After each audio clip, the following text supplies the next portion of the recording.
Good morning. Welcome to UUCC, the UU Church of Canandaigua. I'm Eileen. I'm your minister, and I'm so glad to be with you this morning.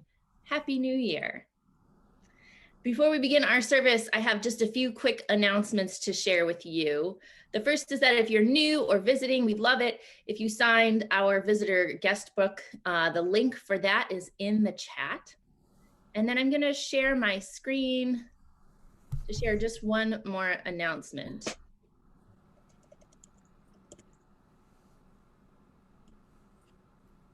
Hopefully.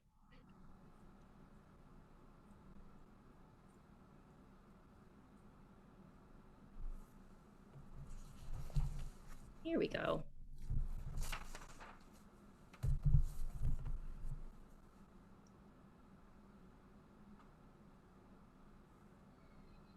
Here's our one announcement is that UUCC is hosting a fundraiser virtual trivia night on Zoom. If you're into trivia, competition, hanging out on Zoom with people from church, you are invited. There's a small fee to compete, a fee of $10. And if you are interested in joining virtual trivia night as an individual or a team, you can email Carrie McGrath, and I will put her email address in the chat for you to join as an individual or a team to compete in trivia night on January 16th at 7:30. That's a Saturday. And so now let's take a deep breath in as we begin.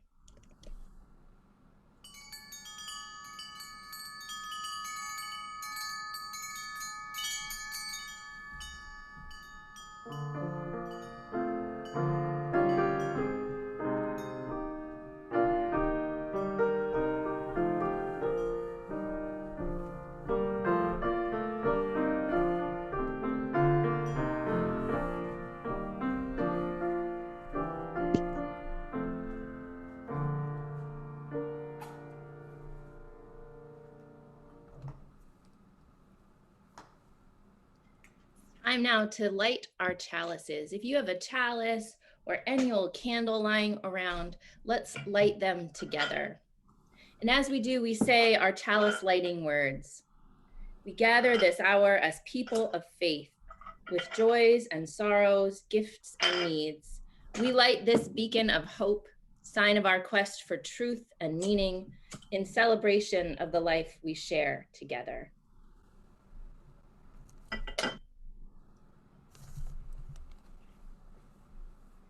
Now, friends, I am here on this first Sunday of the new year with some new and good news. And it's this: my spouse, who is a nurse, got his first dose of the COVID-19 vaccine on Christmas Eve. And I have been learning a lot about this vaccine. I've been fascinated for several reasons, and I want to share them with you. Partly because, as you might imagine, if you know the format of our worship, I think these are some of the reasons we come to church. So let me tell you what I know about how this vaccine works. Now, there are far greater experts out there if you really want to learn a lot about this vaccination process. I'm going to share my knowledge with you. So imagine, if you will, a coronavirus. This is a grapefruit with toothpicks in it that I'm going to eat when worship's over. But imagine it's a coronavirus. We've all seen the pictures on the news, right? It's a little ball with all these little spikes coming out of it. Spike protein, they call it. I called it the pointy guys, and my husband said it was very important that I call it spike protein. So that's what I'm doing for you. So here's how our vaccine works, and it's pretty phenomenally game-changing in terms of vaccines. It's a vaccine that puts into your body some of the messenger RNA of this virus. And that is the messenger RNA that explains how to make one of these little spikes. So that message goes into your cells when you get vaccinated. And that message tells your cell to make one of these little spikes. And cells are easygoing. They're like, sure, whatever, we'll make it. Here you go. And then your immune system, which is not so easygoing, is like, what the hell is this thing? Get out of here. this thing is harmless, but your immune system doesn't like even harmless intruders. And so it creates all kinds of antibodies to get rid of these spikes. So then should a coronavirus ever enter your body and try to enter your cell with these little spike proteins, your immune system already has the antibodies ready at hand to get rid of these little spikes, because your immune system is not easygoing and it doesn't like intruders, even if they're harmless. So when the harmful ones come, it'll be ready. And I think that that's pretty amazing for several reasons. And I think actually it's a little bit why we come to church. We come to church because life is awesome in the biblical sense. Bodies are amazing. Science is phenomenal because this church, our church, where evolution was first preached from a pulpit as doctrine, orients us in awe and wonder toward the mysteries of life and the cosmos. I think we come to church because here we have hope in the incredible things that humanity can accomplish when we work collectively for the common good. And this morning, I have a little more hope than I've had in a long time. It's been a long, dark year, but dawn is coming. Let's sing together our first hymn, Morning So Fair to See.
And now it's time for a story. I'm going to share my screen with you again so you can see some pictures.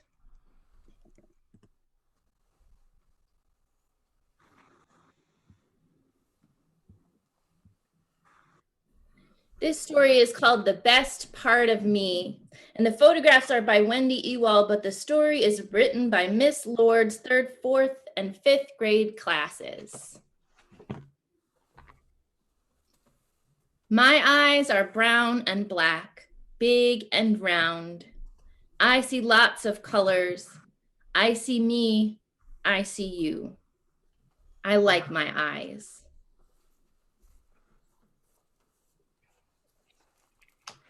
I like my feet because I painted the toenails and because I cut them not too short and not too long. Mosquitoes like my legs. I take after my dad because they like him too. I like my hair. It's long, black, and wavy. If you look real close, you can see red streaks. They come from my Mexican heritage. It's wavy like the ocean.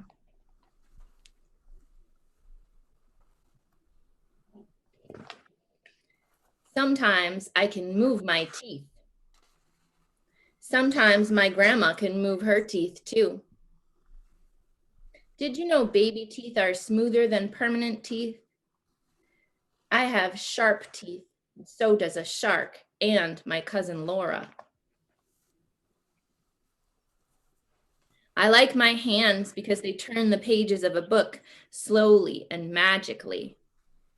Reading makes me happy, and my hands wipe my eyes when it makes me sad.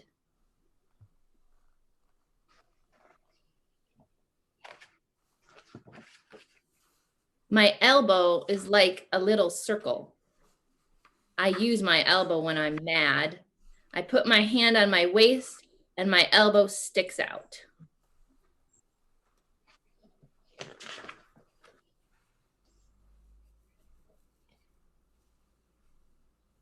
I have a scar. The scar is a circle. I have some designs like lines and stripes on my long legs. I can jump good with these knees.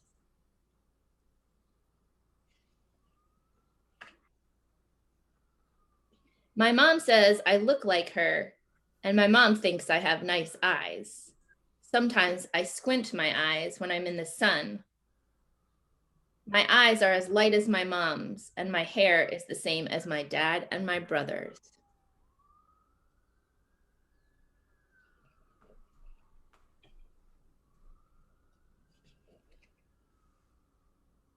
Legs, legs, you carry me a long way. You're so strong. You get tired when I rollerblade, but you still go on. That's how strong you are made.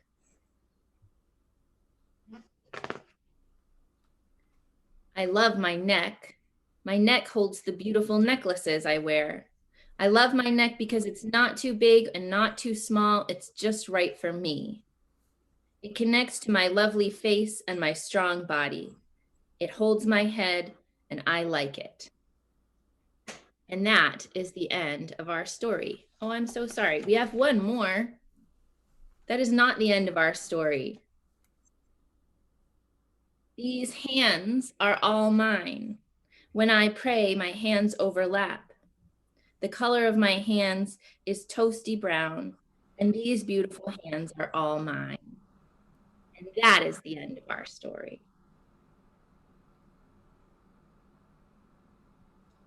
Friends, in this community, we are with one another in our joys and in our sorrows, in our celebrations and in our pain. We hold each other, whatever feelings are on our hearts. So this morning, I ask you to lay down whatever feelings are on your heart today. You can use our chat function to share what's going on deep inside of you. So I'm wondering, are there joys or sorrows to share this morning? I'm struck this morning, friends, by how much our bodies can hold. So much beauty, so much joy lives in our bodies, so much pain and sorrow too. This morning, we hold in our hearts Ellie's surgery, the sadness of saying goodbye to a beloved pet, gratitude that Apollo was a good boy, relief at a biopsy that's okay. We hold hope for Mike's sister and grief for the loss of Maya and Mason's Gami, joy at Jane's ear piercing.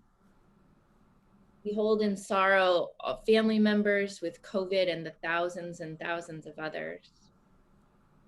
We hold tenderly family togetherness during church and outdoor masked separated togetherness when we can't be squeezed on a couch together. All these things we hold, and we know that we are together in them as a community. For whatever lies in the silence of your hearts not shared today, know that we are with you. And I'd like to invite you now into the spiritual practice of generosity. The good work of this community is funded by donations from all of you. And each month we share a quarter of our monthly plate offering with a service partner in our community who shares our values and also does good work. This month, our designated offering recipient will be the Worker Justice Center of New York. There are a couple of ways that you can give this morning, and there are links and information in the chat. You can give online by following the link in the chat to canandaiguauu.org/connection/donate, or you can give to this morning's offering by mailing a check to the church at 3024 Cooley Road in Canandaigua. In either case, if you note that your donation is for this morning's offering, we will be sure to share a quarter of it with the Worker Justice Center of New York. Thank you for your generosity today. And now let's settle into our seats. Take a deep breath in. Maybe let some part of you find the floor or the earth beneath you. Relax your shoulders. Let your eyes fall closed if you like, as we enter a time of centering and meditation, followed by shared silence. This morning's meditation is Wild Geese by Mary Oliver. You do not have to be good. You do not have to walk on your knees for 100 miles through the desert repenting. You only have to let the soft animal of your body love what it loves. Tell me about despair, yours, and I will tell you mine. Meanwhile, the world goes on. Meanwhile, the sun and the clear pebbles of the rain are moving across the landscapes, over the prairies and the deep trees, the mountains and the rivers. Meanwhile, the wild geese high in the clean blue air are heading home again. Whoever you are, no matter how lonely, the world offers itself to your imagination, calls to you like the wild geese, harsh and exciting, over and over announcing your place in the family of things.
So the new year began 2 days ago, and often this is the time of year when we focus on resolutions. We set goals and try to stick to a plan to achieve them. This tends to be notoriously an ambitious and deeply individual exercise. Speaking of exercise, there's painfully often a common theme to our personal resolutions, isn't there? This year, the already difficult year, following one of the most harrowing years of our lives, I'm going to ask us to consider maybe being less resolute. I hope we can look at those of us here in 2021 and be grateful we survived it. Be proud we did our best to protect our neighbors. Be gentle with the trauma it has embedded in us. I hope also we can look at 2021 with a softness we don't usually allow ourselves at the start of the year. I hope fervently that not a single one of us is going to start a diet this week. Seriously, let's not. We can just not. And I know this is a loaded and tender thing to hope for, to mention, but we've got to talk about dieting. We've got to talk about fat liberation, and now is the time. Now is exactly the time of year. Because what fat liberation can tell us about liberation in general, about our own oppression, is enormous. And I'd like to start with not a reading, but a video message, if I can get it to play. We had a little trouble ahead of the service. So I'd like to start with this video message from body positivity expert Virgie Tovar. Let's all cross our fingers for Virgie here.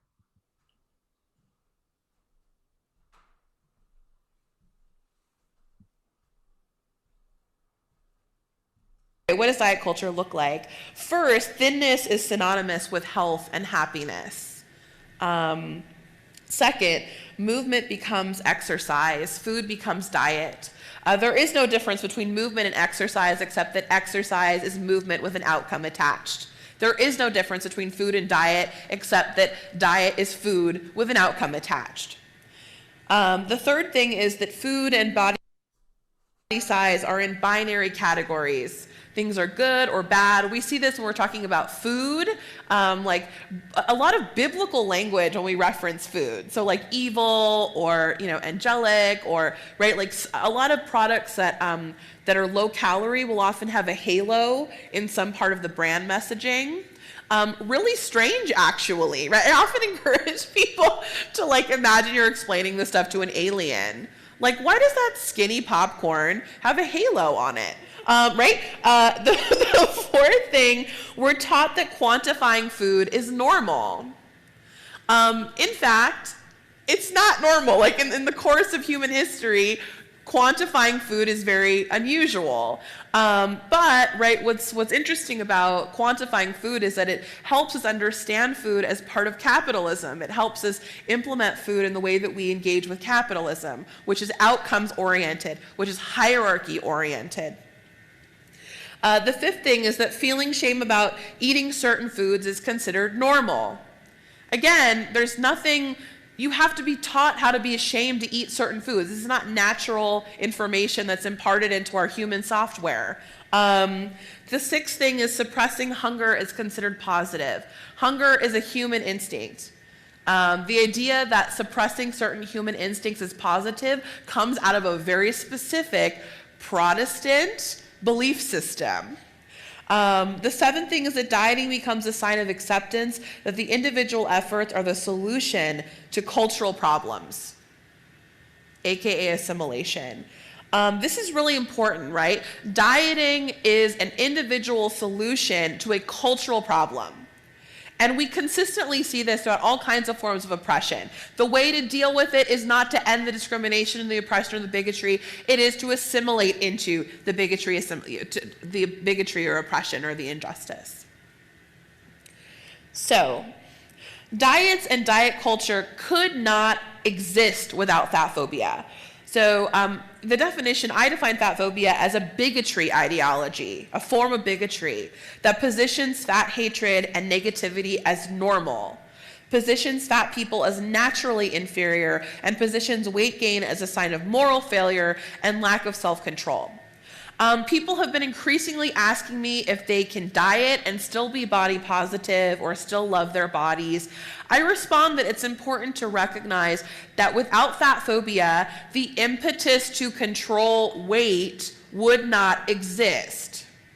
So food restriction would not be seen as having any connection to self-care or health absent of fat phobia. So these connections only exist and make sense and have meaning under fat phobia.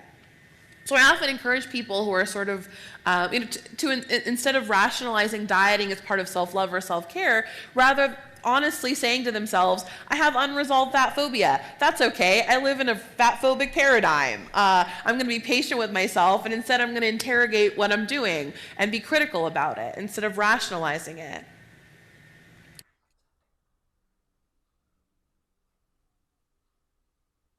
I encourage you to watch the whole video from Virgie Tovar, that whole lecture, and I will put a link in the chat later for you to do that if you like. So I want to suggest a shift in the way we talk that feels radical, but really isn't at all. That doesn't feel religious, but really is. It's the simplest shift toward accuracy of language, but it may change the way we all function. Food isn't healthy or unhealthy. I'm going to say it again. Food isn't healthy or unhealthy. Living things have health. Humans, plants, animals, the planet. I am at times healthy, at other times not so healthy. You are as well. Health is a state of being that doesn't apply to food. Bodies are healthy or not in varying degrees and varying ways. Food is nutritious or not in varying degrees and in varying ways. Now, here's where I stop talking about nutrition, because it's not my job to be a nutrition expert, to know and discuss the nutritional value of food for our bodies.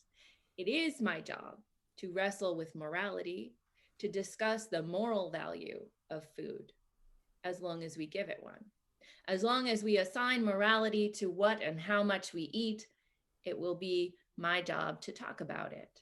Our job as a church that believes all bodies are sacred blessings interwoven in the web of life.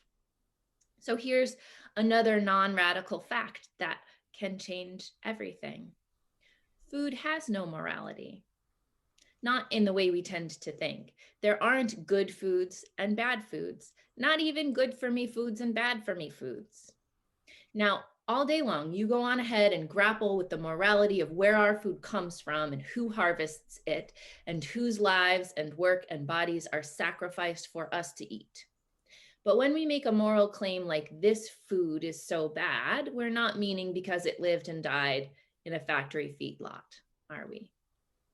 And when we make a moral claim like this food is good or good for us, we don't mean because it wasn't harvested by slave labor, do we? The type and amount of food we eat, I say to you as a religious leader, has no moral value. I know because I was also raised in this food restrictive, diet-centered, control-loving, capitalist heteropatriarchy that some of you are uncomfortable with that. I know because that discomfort lives in me too. So gently, I'm going to say it again. The type and amount of food we eat has no moral value. Let us throw right in the garbage the idea that spinach is a good food and donuts are a bad food. That is a bogus moral distinction. That isn't robust ethics. Our cultural moralizing of food, leading to modern diet culture, started in the 19th century by folks like Sylvester Graham of graham cracker fame, and John Kellogg, yes, co-inventor of the cornflake. They and a whole movement of white American Protestants behind them advocated a narrowly restricted and bland diet to discourage people from meeting their body's need for pleasure in really all the ways. Unsurprisingly, the moral purity they assigned to cuisine was an extension of the moral purity mindset of the also growing movement of eugenics, of which many of them were a part. Unsurprisingly, the belief that some bodies are good and some aren't has always been a convenient bridge between dieting and racism, sexism, ableism, homophobia. The idea that bodies need to be controlled and restricted, that pleasure is wrong, that bodily intuition is not to be trusted, that is the foundation for all of these intersecting oppressions. And when we are liberated from one, we're co-liberated from the others. So if we resolve to do anything this year, let us decide to be rid of the habit of asking whether what we're eating is good for us, as long as society maintains that control, restriction, denial of pleasure, and disconnection from our bodies is good for us. Sometimes what our bodies need is spinach. And sometimes what our bodies need is a donut, because our bodies need celebration and delight at least as much as they need fiber and folate. It is our job to listen deeply to our bodies, to understand what they need. And we can't do that with fat-phobic diet culture blaring in our ears. And my friends, stacks on stacks of scientific research bear this out. Our bodies do not need the restriction of diets. In fact, it's terribly detrimental for them. Not to mention that there exists no shred of scientific data that diets, food restriction cause weight loss at all, or that weight loss is necessary for health. The health signaling here is a false flag. We can set that all aside. It is the lie of a system that values restriction over liberation, values not health or even thinness itself, but willingness to be controlled. A system that values personal responsibility over collective care. And God, I'm awfully tired of the phrase personal responsibility, aren't you? This is my beef with New Year's resolutions. We frame them all as exercises in personal responsibility. How can I, as an individual, better myself? I'm not interested in personal responsibility this year. Nope, I'm over it in 2021. If the ongoing pandemic has taught us anything in the last year, it's that our responsibilities are held in common, not individually. And that, in fact, rampant individualism will quite literally be the death of us if we let it. I breathe the same air that you breathe. Your microbes are mine.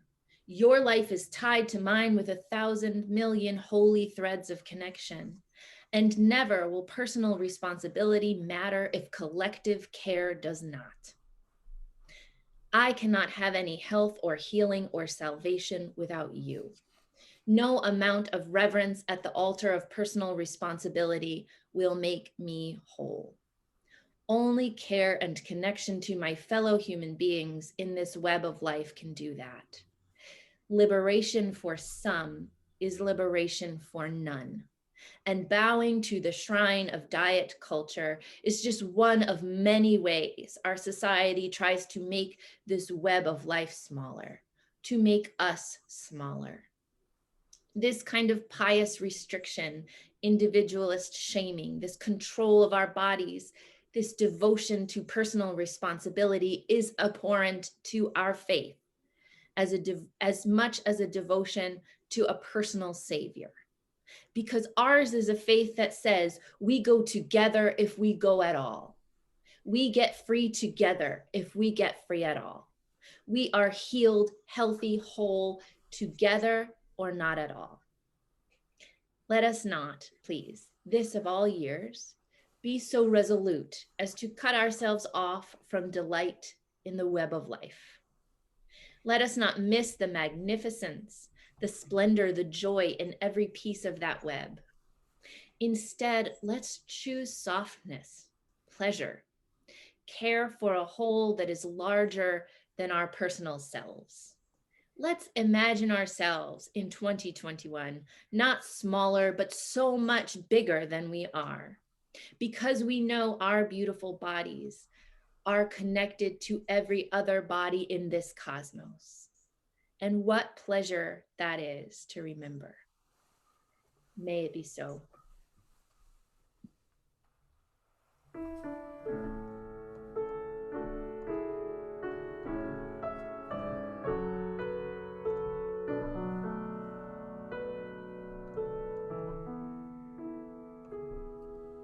My dear acquaintance, it's so good to know you, for strength of your hand that is loving and giving, and a happy new year with love overflowing, with joy in our hearts for a blessed new year. Raise your glass and we'll have a cheer for all of us who are gathered here, and a happy new year to all that is living, to all that is gentle, kind, and forgiving. Raise your glass and we'll have a cheer, my dear acquaintance, a happy new year.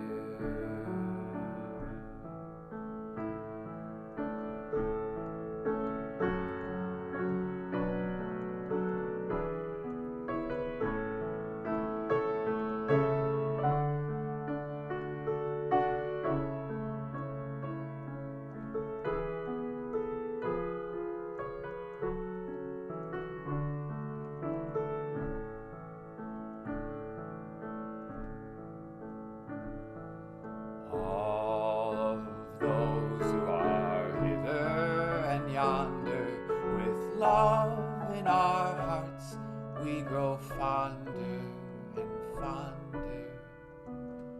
Hail to those who we love so dear, and hail to those who are gathered here, and a happy new year to all that is living, to all that is gentle, young, and forgiving. Raise your glass and we'll have a cheer, my dear acquaintance, a happy new year. Happy New Year.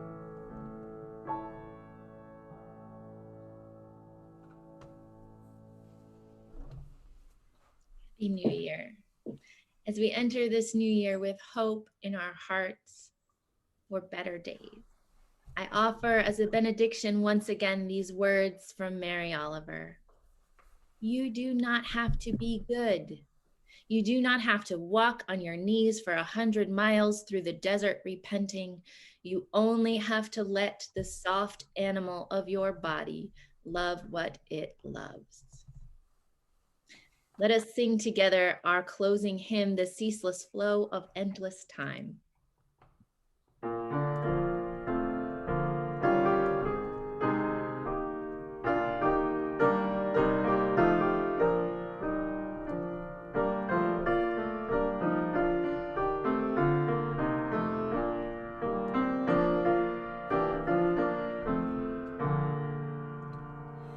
The ceaseless flow of endless time, no one can check or stay.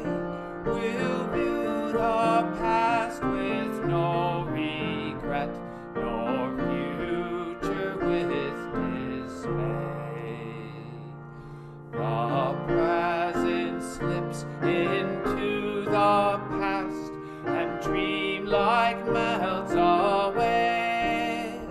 The breaking of tomorrow's dawn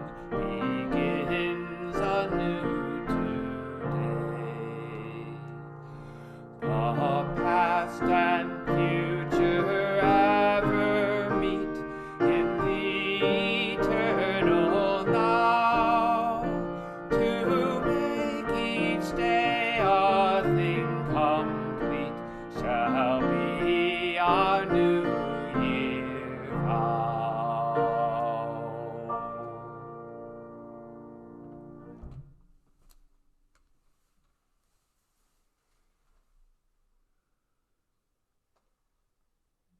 Let's extinguish our flames together. We extinguish this flame, but not the light of truth, the warmth of community, or the fire of commitment. These we carry in our hearts until we are together again. May we be together again in 2021.